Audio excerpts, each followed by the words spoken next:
It's about why racket brands matter to us on an emotional level, why we attach identity to them, why we feel proud using some brands and insecure using others, why we defend our choices as if they represent our personality, and why this obsession reveals more about our ego than our tennis.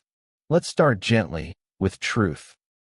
Every tennis player has a subtle, unspoken relationship with their racket. Even beginners feel it.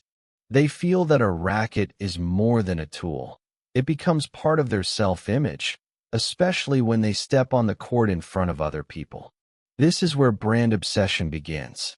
Not with specs or technology, but with identity.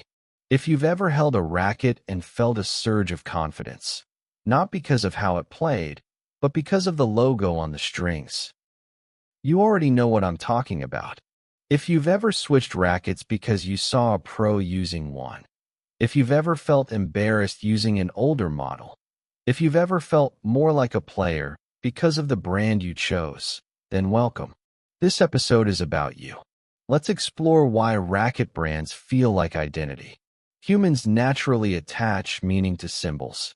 A brand isn't just a name, it's a story. Federer's Wilson Pro staff isn't just a racket. It's elegance, legacy, purity. Djokovic's head speed isn't a racket. It's resilience, survival, war. Nadal's Babolat pure arrow isn't a racket. It's ferocity, spin, power, warrior energy. And when we pick up a racket, consciously or subconsciously, we want a piece of that story. We want to feel connected to the identity of the player who uses it. But here's the quiet truth. That desire comes from ego. The ego seeks validation. The ego wants to belong. The ego wants to feel like a real player. And holding a high-status racket brand becomes a shortcut to that feeling. We don't say this out loud. We talk about specifications, string patterns, stiffness ratings, power levels. But beneath the specs lies a softer truth.